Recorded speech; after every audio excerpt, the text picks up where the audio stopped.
I was at dinner when my fiancée declared, "I've decided we need a prenuptial agreement. Everything stays separate." I grinned, thinking perfect timing. Then I dropped my own news. I'd already pulled my name from the house deposit we'd recently agreed on. The look on her parents' faces when they realized their daughter was out $50,000 was unforgettable. I'm 32, a guy, now sitting in my apartment, staring at boxes of wedding items that'll never see use, and honestly, I feel lighter than ever. The past 2 weeks have been wild, and I need to vent. I've been with Claire, 30, for 3 years, engaged for 6 months. She's in fashion marketing, earning about $65,000 a year. I'm a software developer, making around $140,000. Not boasting, just setting the stage. We've been searching for a house for months. Last month, we found the ideal spot. It needed some TLC, but the structure was solid, and the location was prime. The house cost $420,000. We planned to put down 20% to skip PMI. $84,000 total. Here's how we split it. I'd cover $50,000 saved up over years, and she'd contribute $34,000. Her parents were gifting her $30,000, and she had $4,000 saved. Ownership would reflect our contributions, 60 to 40 in my favor. Seemed reasonable. We signed the purchase agreement 2 weeks ago. The deposit had to be in escrow within 10 days. I sent my $50,000 right away. Claire said she was sorting out her parents' transfer. No hurry, I thought, we had time. Then came dinner at her parents' house last Sunday. Her mom, Diane, had prepared an elaborate feast. Her dad, George, poured fancy wine. I should have sensed something was brewing. Midway through the meal, Claire tapped her glass. "I've been reflecting on our future, and I've made a choice," she said. I assumed she'd share wedding venue plans. Wrong. I think we need a prenup. Everything's separate. What's mine stays mine. What's yours stays yours. Simple and clear, she said. I set down my fork. "All right, let's discuss it." George chimed in. "Wise move, Claire.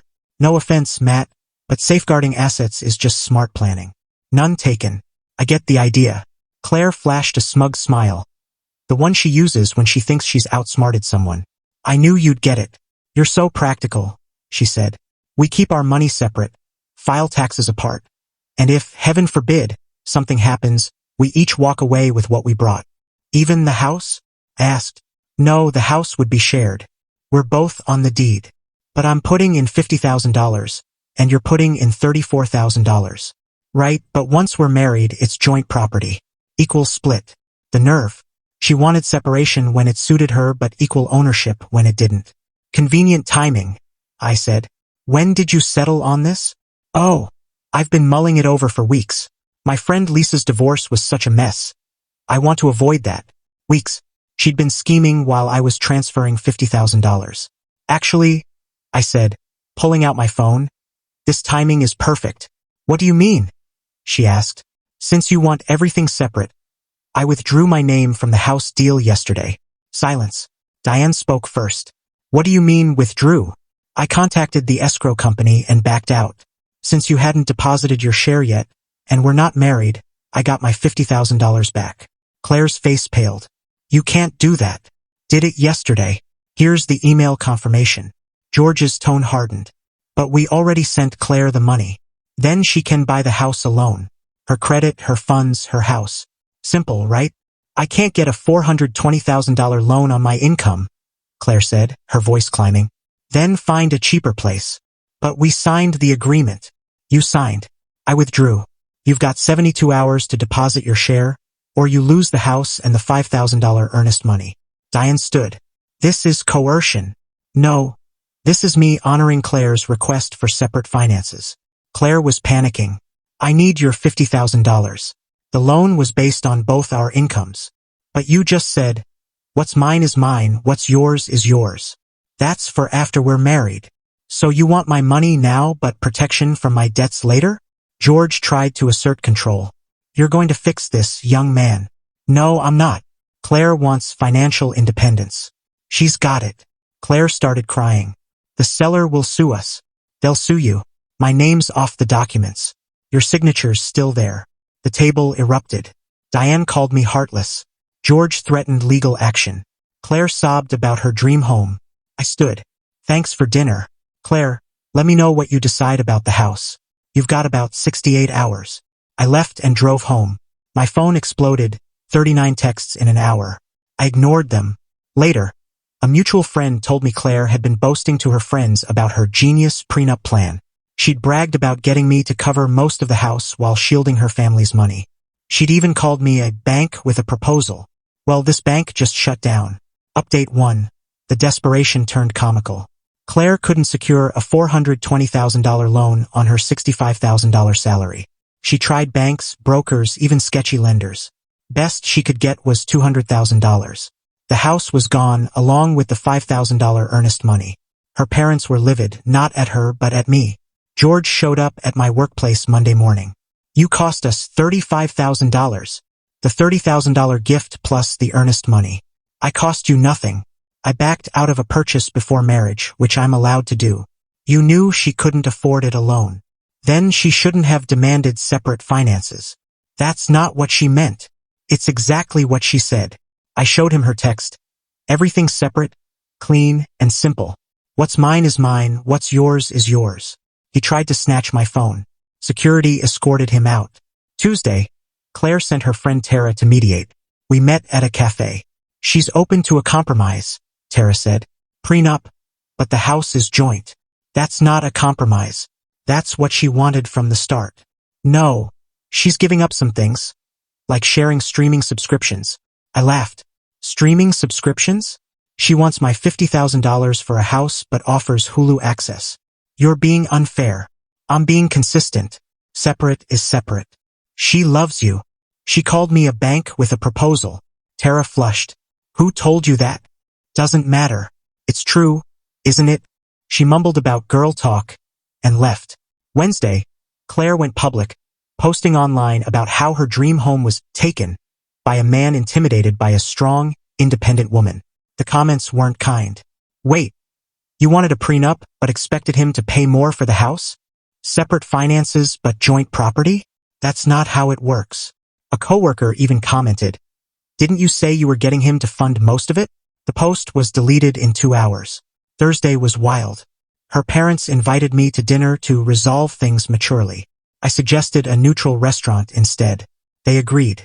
George brought a slideshow. Here's our plan, he said. You and Claire buy a house. You put in $50,000, we give $30,000, but it's 50-50 ownership. So I pay 62% but own 50%?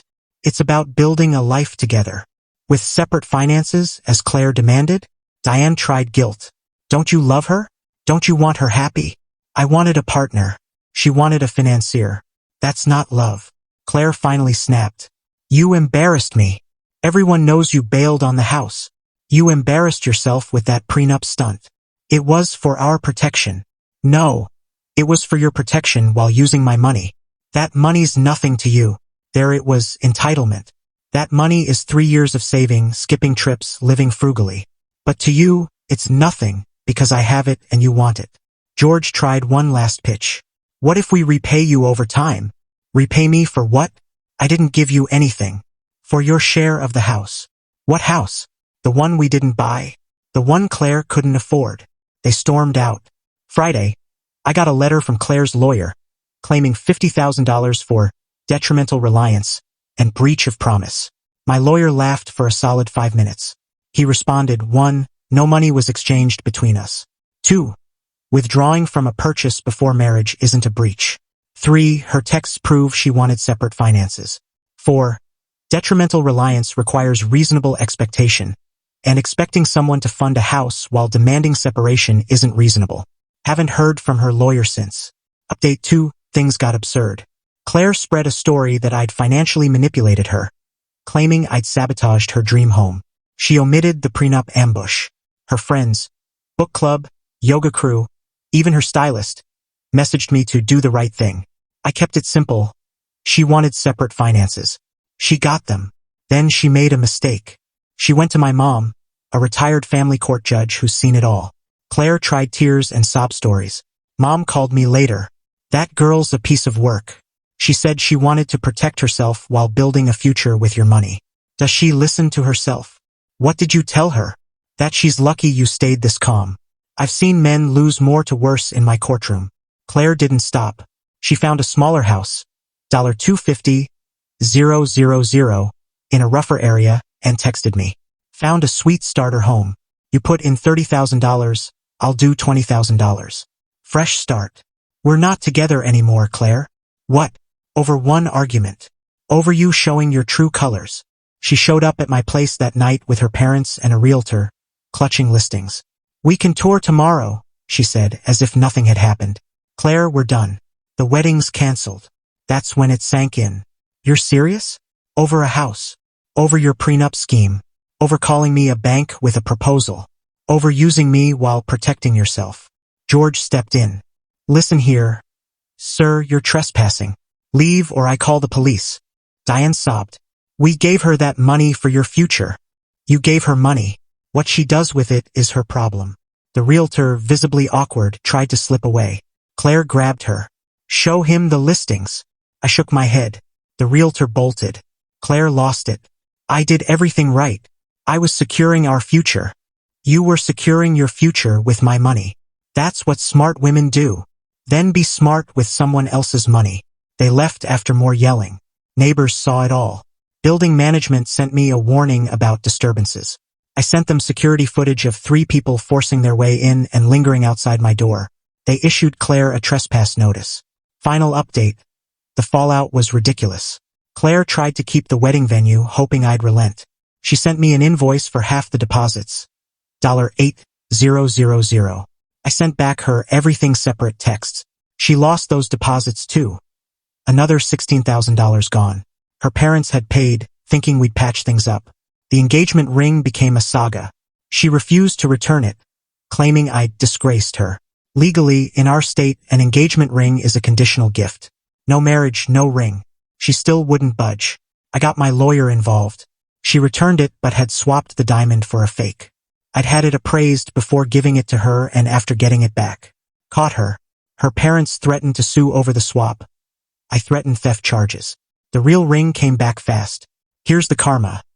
That $30,000 her parents gave her? IRS gift tax rules apply. Since it was to her, not us, and exceeded the annual exclusion, they owed about $4,000 in taxes. Plus, Claire had to pay income tax, around $6,000, since she couldn't prove it was for a home purchase. No house was bought.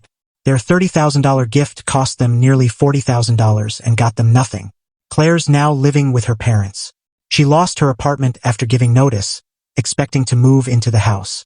She still posts about overcoming betrayal and thriving despite toxic men.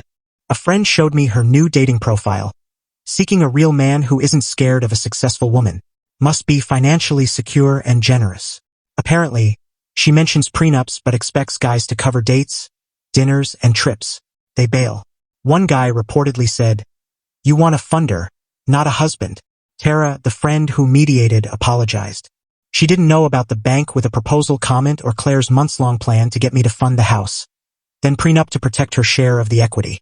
The house we were going to buy sold for $400,000, below asking. We could have had a steal, but we was never real. It was always me bankrolling her vision while she shielded herself. My mom nailed it. She wanted a sponsor, not a spouse. Thank God you saw it before the wedding. I'm doing all right. I invested that $50,000 and it's up 8%. Dating's not on my mind yet, but when it is, I'll look for a true partner.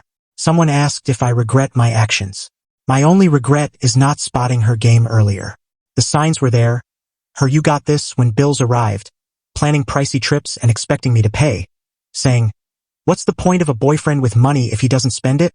I thought she was joking. She wasn't. She wanted my funds, not my future. My wealth, not my worries. My assets, not my debts. She wanted what's mine is mine. What's yours is ours. Instead, she got what she demanded, total financial independence from me. Permanently. Edit. Yes, the prenup talk happened. Yes, she said those things in front of her parents. No, I don't think prenups are inherently bad, they can protect both sides. But using one to trick your partner while spending their money? That's just low.